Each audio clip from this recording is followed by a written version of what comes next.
Have you ever walked out of the bathroom thinking you were finally done, only to feel that uncomfortable pressure return seconds later? That quiet nagging sensation that whispers, you didn't empty properly. For millions of people, this moment becomes a daily frustration. It interrupts sleep. It creates anxiety around travel. It quietly steals confidence. And perhaps the most damaging part, many are told or assume that this is just what happens with age, something you're expected to tolerate. Today, I want to stop that belief right here. I'm Doctor, and on this channel, Urology for You, we talk honestly about bladder health, comfort, and confidence. And in this video, I'm going to show you why frequent bathroom trips, weak flow, and that not fully empty feeling are not always inevitable. And more importantly, how a simple 60-second routine can help many people empty more completely and feel calmer in their body, often within days. Before I dive deep, make sure you like this video, subscribe to Urology for You, and press the bell icon so you don't miss future science-guided strategies for bladder health, circulation, and confident aging.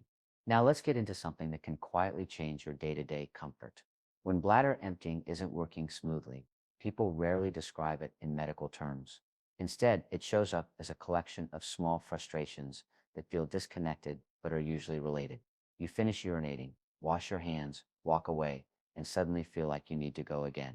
You wake up 2 or 3 times at night, each time passing only a small amount. Yet the urge feels intense. Your stream starts and stops. You notice dribbling after you think you're done. You feel pressure low in the abdomen or a sudden urgency that seems to appear out of nowhere. And then there's the emotional layer, the part people rarely say out loud.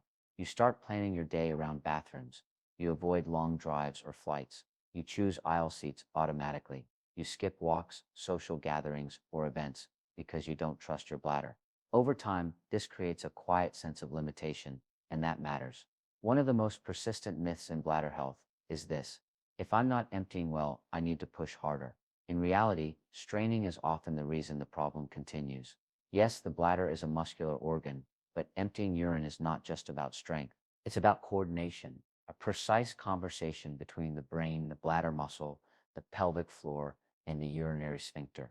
When that conversation is interrupted by stress, urgency, rushing, cold environments, embarrassment, or even the subtle pressure of hurry up, the body often responds by tightening, not relaxing.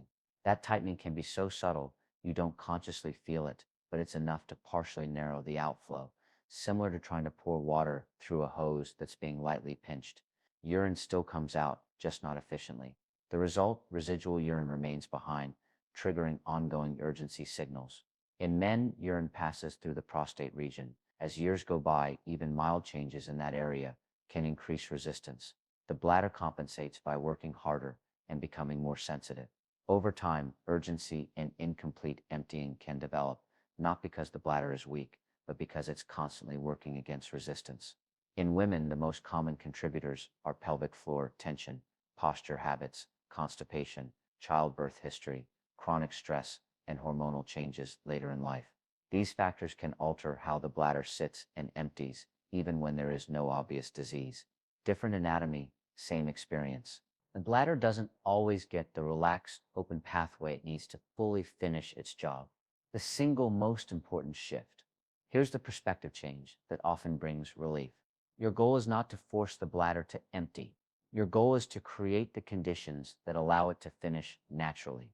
Think of emptying like opening a door, not pushing through it. When people stop straining and start focusing on relaxation, positioning, and timing, the bladder often empties more completely with less effort.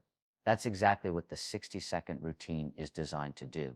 This routine is best used at the end of urination, especially at night or during times when you tend to rush. It has 4 simple components: posture, breathing, pause, gentle, second release.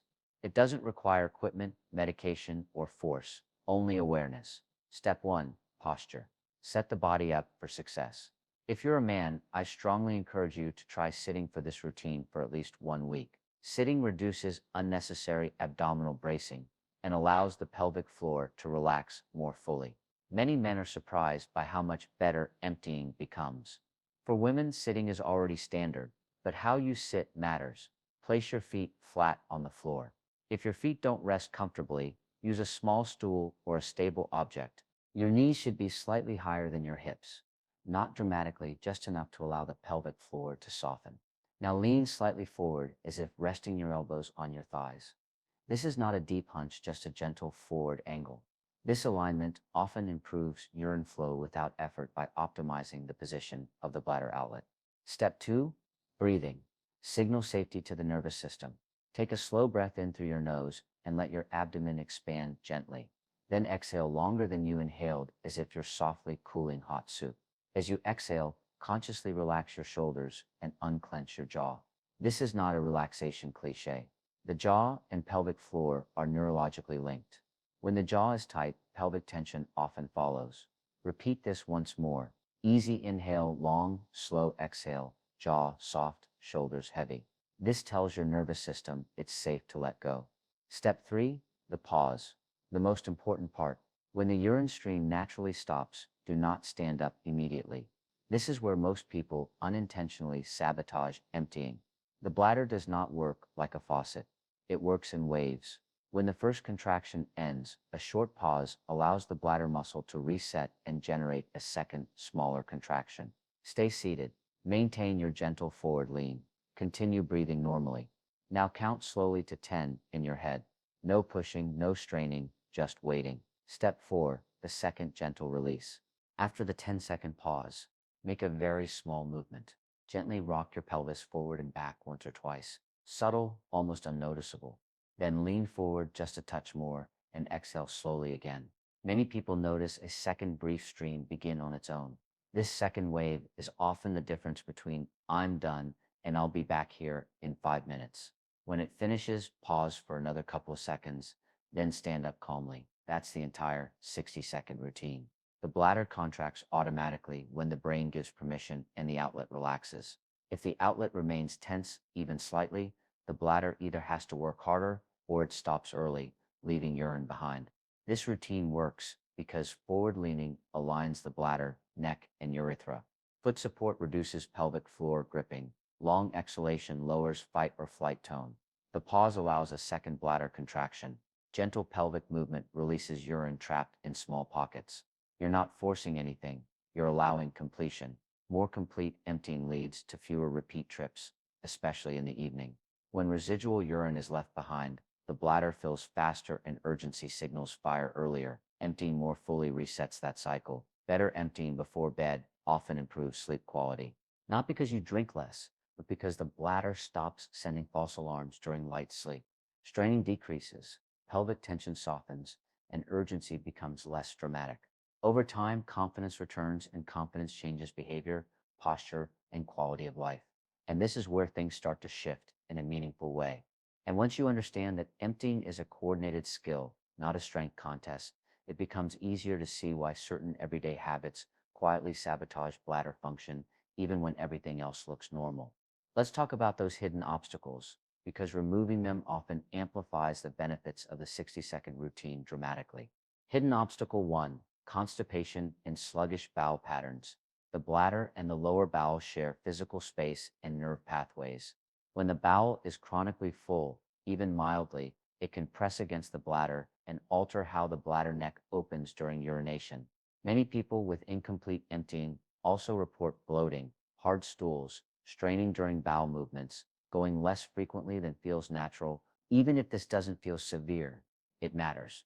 When the rectum is distended, the bladder may not empty efficiently and urgency signals become more intense and less accurate. The solution doesn't need to be extreme. Small daily habits help. Drink more fluids earlier in the day rather than late at night. Increase fiber gradually, not suddenly. Walk after meals to stimulate bowel movement. Avoid ignoring the natural urge to have a bowel movement. Improving bowel rhythm often improves bladder comfort indirectly and quickly. Hidden obstacle 2, rushing and hovering behavior. Many people unknowingly tense their pelvic floor because they feel rushed, unsafe, or uncomfortable in the bathroom environment. This includes hovering instead of sitting fully, standing immediately after the stream stops, urinating while mentally distracted or stressed, feeling pressure to hurry because others are waiting. Pelvic floor muscles respond to perceived threat by tightening, even if that threat is subtle or habitual. Your retraining goal is simple. Permit yourself to take 1 full minute. You are not being inefficient. You are being physiologically precise. Hidden obstacle 3, breath holding. Breath holding is incredibly common, especially at night or when people are tired. Holding the breath increases abdominal pressure and reinforces pelvic tension. Many people don't realize they do it until they deliberately check. If you catch yourself holding your breath during urination, return immediately to the long exhale. The exhale is the nervous system's release signal. It unlocks the outlet far more effectively than pushing ever could. Hidden obstacle 4, just in case. Urination, urinating without a true urge, trains the bladder to signal urgency at smaller and smaller volumes. Over time, the bladder becomes hypersensitive and urgency feels sudden and intense. Instead, aim for a gentler rule. Go when you feel a clear physical urge, not a worried thought. When you do go, use the 60-second routine to empty more fully. This retrains both the bladder and the brain toward calmer, more accurate signaling. Let me share a few real-world patterns I see often, not as dramatic stories, but as recognizable experiences. One man in his late 60s described his evenings as a loop. He felt fine during the day, but after dinner, he bounced between the couch and the bathroom repeatedly. He assumed this was inevitable and tried drinking less, which only left him thirsty and frustrated. When he started sitting to urinate, adding the forward lean and the 10-second pause, something changed. A second release occurred most evenings. The sensation of incomplete emptying faded. What mattered most wasn't perfection, it was predictability. He stopped fearing bedtime because his body stopped sending mixed signals. A woman in her 50s described constant urgency paired with a sense of tightness in her hips and lower abdomen. She lived in a state of rush, rushing to the bathroom, rushing through emptying, rushing back to life. For her, the breakthrough was breathing. The long exhale became the physical key. Once she softened her jaw and shoulders, the pelvic floor followed. The second wave arrived naturally. She later shared that learning to release in the bathroom helped her recognize tension she carried throughout her entire day. Another individual, a retired teacher, described how bladder uncertainty shaped her decisions. She avoided long car rides and sat near exits everywhere she went. The routine gave her something priceless: trust. She knew that when she went, she would likely empty more fully. That certainty reduced anxiety, which in turn reduced urgency. These patterns are common, and they are human. A critical safety note: while this routine is highly effective for many people with mild to moderate symptoms, it is not a replacement for medical evaluation when warning signs are present. Seek proper medical care if you experience new or rapidly worsening symptoms, pain, burning, or fever, blood in the urine, repeated urinary tract infections, markedly weak stream, or inability to urinate. Your body's signals deserve attention. Supportive techniques and medical care should work together, not in competition. Here's an easy checklist you can remember without thinking. Feet supported, gentle forward lean. 2 long exhales. Stream ends. Don't rush. Count to 10. Subtle pelvic rock. 1 more long exhale. Stand calmly. If you remember only one step, remember the pause. That pause alone often changes the outcome.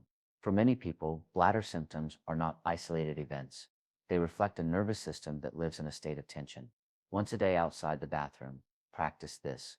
Sit comfortably. Take a slow breath in. Exhale longer than you inhaled. Imagine the pelvic floor softening, like a relaxed hammock. You are teaching your nervous system that release is safe. This practice is especially powerful if you've spent years bracing, stressing, or clenching without realizing it. The most important truth to remember: your bladder is not betraying you. It is communicating. Sometimes it communicates urgency because it's sensitive. Sometimes it communicates incomplete emptying because the outlet is tense or the timing is rushed. When you respond with calm technique instead of force, the conversation changes. If you remember only one sentence from today, let it be this: complete emptying is often a skill of relaxation and timing, not strength. And skills can be learned at any age. Closing message and call to action tonight. Try the routine once, just once. Notice what changes, even if it's subtle. If this video helped you, consider sharing your experience in the comments in a respectful way. Someone reading quietly may realize they're not alone. And if you want clearer science-guided routines for bladder comfort, circulation, vitality, and confident aging, make sure you're subscribed to Urology for you and the bell so you don't miss what's next. I'm Doctor, and I'll see you in the next.